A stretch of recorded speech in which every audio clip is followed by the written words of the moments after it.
নমস্কাৰ জয় হিন্দ police constable new vacancy new recruitment 2024 পুনৰ নতুনকৈ পদ মুকলি কৰা হৈছে পুলিচ কনষ্টেবলৰ বাবে এই পদত আবেদন কৰিবলৈ হলে আপোনালোকে মেট্ৰিক পাছ কৰিলে আমাৰ অসমৰ সকলো ল'ৰা-ছোৱালী এই পদত আবেদন কৰিব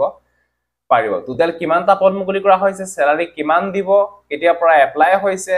পোষ্ট নেম কি সকলো বিলাকৰ তথ্য ভিডিওৰ জৰিয়তে ফুল ইনফৰমেশনৰ কৰে আপোনালোকক ডিটেইলছ বিলাক জনাবলৈ বিচাৰিছো সব ভিডিওটো সম্পূৰ্ণৰূপে চাই থাকিব আৰু যদিহে আপোনালোকে আমাৰ চেনেললৈ প্ৰথমবাৰ কাৰণে আহিছে তেতিয়াহলে চেনেলটো সাবস্ক্ৰাইব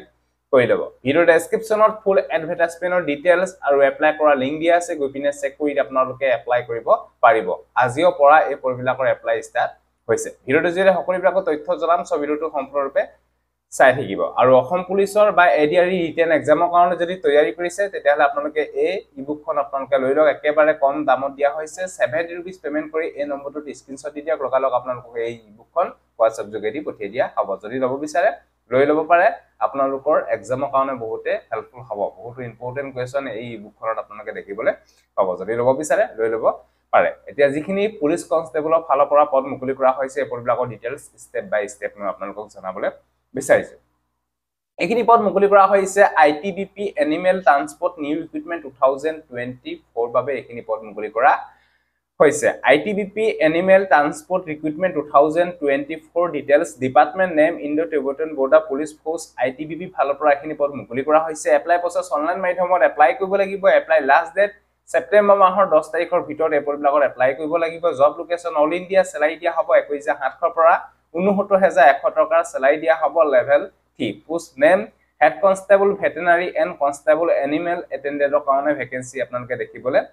পাব অফিচিয়েল ওয়েবসাইটৰ নাম হৈছে recruitment.itbppolice.nic.in অফিচিয়েল সাইটত গৈ পিনে এপ্লাই কৰিব লাগিব important date application start date 12 আগষ্টৰ পৰা এপ্লাই হৈছে আজিৰ পৰা এই পদবিলাকৰ এপ্লাই ষ্টাৰ্ট হৈছে 10 সেপ্টেম্বৰলৈকে এপ্লাই কৰিব পাৰিব এই পদবিলাকত এপ্লিকেশন ফিস ইউআৰ ওবিসি বিলাক আৰু ইডব্লিউএস বিলাকে 100 रुपीस পেমেন্ট কাটিব লাগিব এসসি এসটি ফেমিলি বিলাকে কোনো ধৰণৰ এপ্লিকেশন ফিস কাটিব নালাগে নীল পেমেন্ট মোড অনলাইন মাধ্যমত পেমেন্ট কাটিব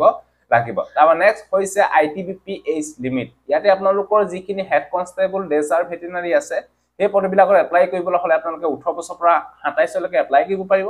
কনষ্টেবল এনিমেল ট্ৰান্সপোৰ্টত এপ্লাই কৰিবলৈ হলে আপোনালোকে 18 বছৰৰ পৰা 25 লৈকে এপ্লাই কৰিব পাৰিব আৰু কনষ্টেবল কেনেলমেনৰ এপ্লাই কৰিবলৈ হলে আপোনালোকে 18 বছৰৰ পৰা 27 লৈকে এপ্লাই কৰিব পাৰিব আৰু লগতে এই ইলেকচন দিয়া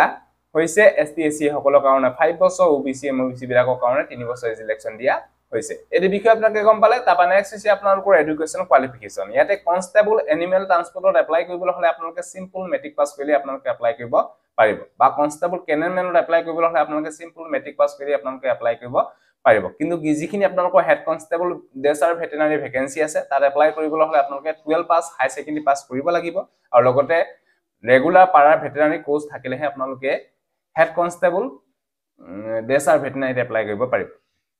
কনষ্টেবল কেনেলমেল বা কনষ্টেবল এনিমেল ট্ৰান্সপোৰ্টত এপ্লাই কৰিবলৈ হলে সিম্পল মেট্ৰিক পাছ কৰি এপ্লাই কৰিব পাৰিব ইয়াতে ভ্যাকেন্সি পায় 128টা ভ্যাকেন্সি মুকলি কৰা হৈছে তাৰে কনষ্টেবল এনিমেল ট্ৰান্সপোৰ্টৰ কাৰণে পায় 115টা ভ্যাকেন্সি দেখিবলৈ পাব কনষ্টেবল কেনেলমেনৰ কাৰণে 4টা ভ্যাকেন্সি দেখিবলৈ পাব হেড কনষ্টেবল ডেসাৰ ভেটেনাৰি কাৰণে 9টা ভ্যাকেন্সি দেখিবলৈ পাব টোটাল পায় 128টা ভ্যাকেন্সি মুকলি কৰা হৈছে এটা সিলেকশন প্ৰসেছ ফাৰ্স্ট টাইম হ'ব আপোনালোকৰ পিটি এণ্ড পিএসটি তারপর রিটেন এক্সাম তারপর স্কিল টেস্ট তারপর মেডিকেল এক্সামিনেশন তারপর ডকুমেন্ট ভেরিফিকেশন অনুষ্ঠিত হ'ব ইয়াতে physical efficiency test and physical standard টেস্টৰ ডিটেইলছ দিয়া আছে কৈ লব how to apply ITBP staff recruitment 2024 যদি এই পদবিলাকৰ প্ৰতি ইন্টাৰেষ্ট হয় যদি এপ্লাই কৰিব বিচাৰে আজিৰ পৰা 10 সেপ্টেম্বৰ 2024 ভিতৰত আপোনালোকে এপ্লাই কৰি লওক যদি আইটিবিপি তেতিয়ালৈকে যদি কোনো ধৰণৰ পদতে এপ্লাই কৰা নাই তেলে ফাৰ্স্ট টাইম আপোনালোকে ৰেজিষ্টাৰ কৰিব লাগিব ৰেজিষ্টাৰ কমপ্লিট হোৱাৰ পিছতে আপোনালোকে লগইন অপচনটোত ক্লিক কৰি আপোনালোকে এপ্লাই কৰিব পাৰিব সবলমনে ভি গল আইটিবিপি ফালৰ পৰা যিখিনি পদ মুকলি কৰা হল এই পদবিলাকৰ ডিটেইলছ সকলো তথ্য জনালো যদি ভিডিওটো ভাল পালে সকলো বন্ধুসকলে যাতে ভিডিওটো শেয়াৰ কৰি যাতে সকলোৱে কম বক্স আজিলে বাই জয় হিন্দ বন্দে মাতৰম জয় অসম।